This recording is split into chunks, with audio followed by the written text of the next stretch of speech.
right, so Pants is here to tell you that we're going to go over the process of how we get hay from the hay loft to the feed room where we store the hay that we feed every day. So that way Pants doesn't have to starve to death. Look at him. First, I always clean out the spot where I keep the hay. So move the trash.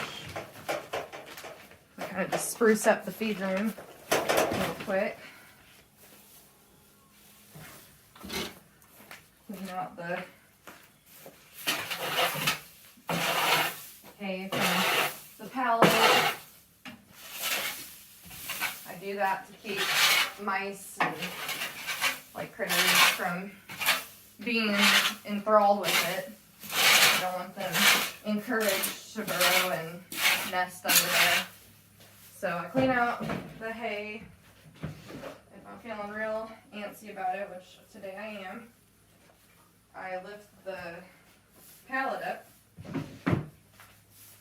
with work gloves because we don't know what's under here. So usually it's bugs, but that includes spiders, and I really am not in the mood to get bit by a spider, and or mice. So it's just good to wear your gloves. Oh man, there goes a huge spider.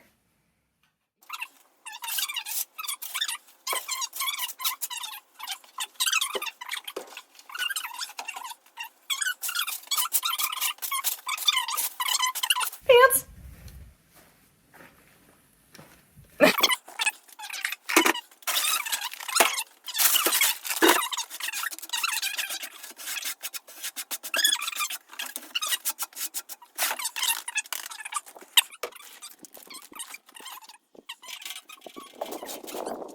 All right, so this process, still need gloves for because I'm gonna be lifting hay bales.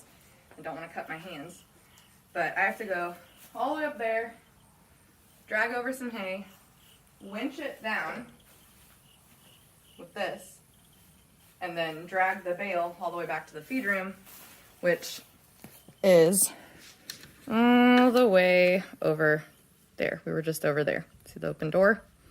Yeah. So, I'm just going to show you one bale because this is freaking tedious. All right, here we go. Lights, camera, action.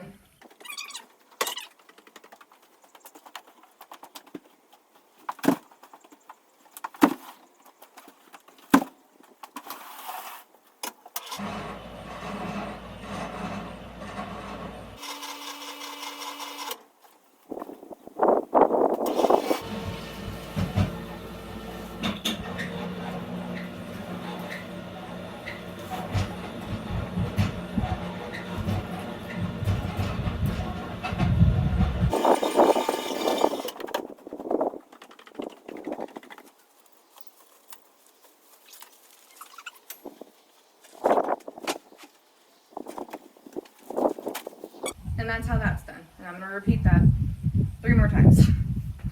So, let's take a trip up to the hay loft, shall we?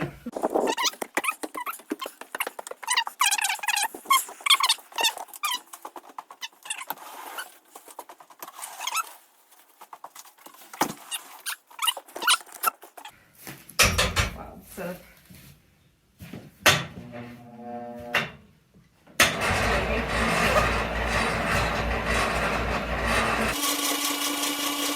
my body over. This always gives me the willies because I'm always so afraid I'm just going to slip and fall right through that hole. You'll see what I mean. Well, you won't. I mean, I'm not going to slip and fall through the hole, but it does scare me like I will. That's where it goes down. Oop. Ugh. So, just pull it through.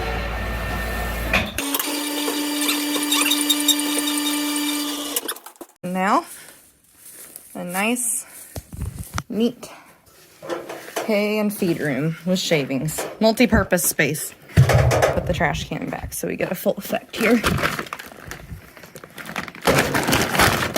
Also have an uncomfortable amount of hay stuck in my shorts right now. So, ordinarily after I'd clean it out, I would pull down that window just so I can actually like air it out because it gets a little dusty, but not too shabby. There's the feed cans. You can see how we have it set up. It's a good system. So I kind of want to talk about, since, you know, I'm a yoga instructor as well as a horse addict, I want to talk about limits.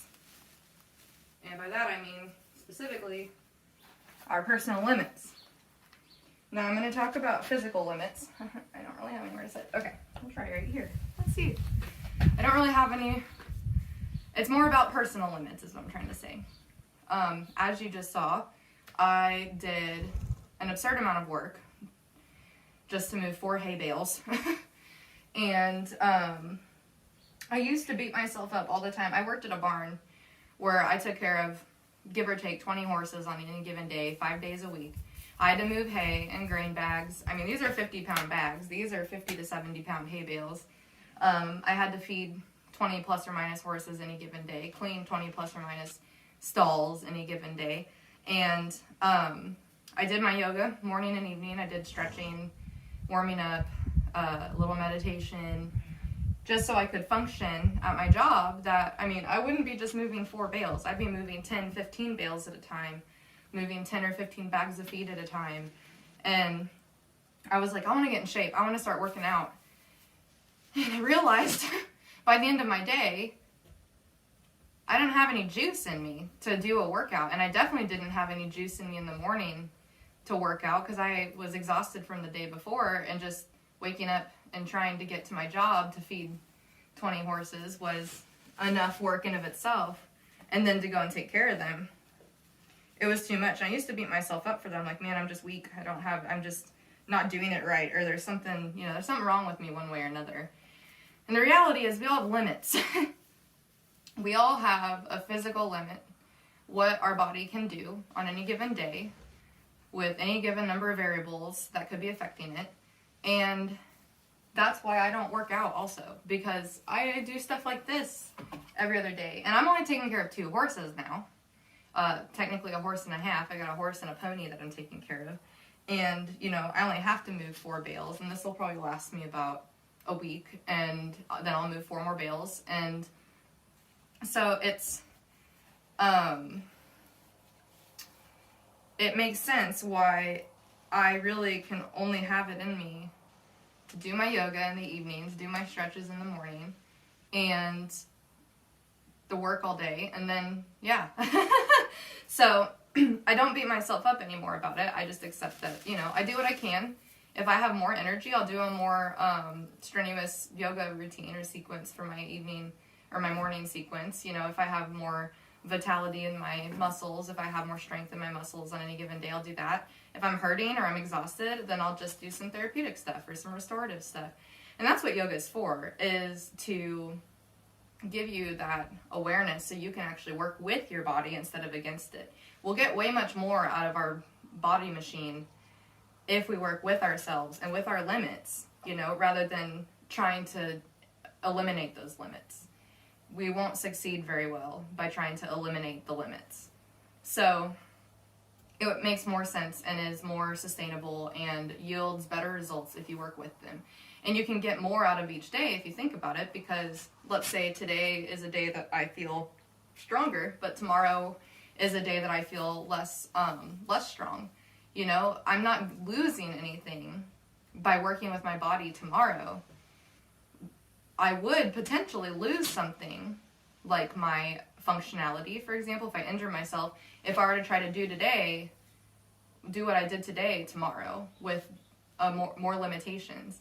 And if I push myself beyond those limits and try to eliminate the limits and just push anyway, I could injure myself. And then guess what? I've lost, because now I have 3, 4, 5 days that I can't do anything because I have to rebuild. I have to rest. I have to stop. I have to stop doing the things I was doing. So, and there's nothing wrong with rest. Rest is obviously part of the building cycle as well. But I just mean like I would have to take days that I wouldn't have normally had to take had I just worked with my limits. So I think it's important that we honor our limits. We don't judge ourselves or shame ourselves for having limits, and we work with them because we'll get more out of it. We'll get more out of our bodies. We'll get more out of our productivity. We can be more productive if we actually let ourselves rest, if we let ourselves go easy on ourselves, if we let ourselves, just be a little less some days and not put any kind of qualifier on that. It just is. That's a body. That's how these machines work. They're strong one day. They have different limits the next. That's just how it works. So I just wanted to kind of rant about that. I had a small opinion, and as a yoga instructor and somebody who takes bodily health very seriously, and tries to practice being good to my body and not pushing my limits in an unnecessary way, then that's just kind of what I wanted to talk about. So thanks for joining me as I moved hay from the loft to right here, and I hope you have a wonderful day.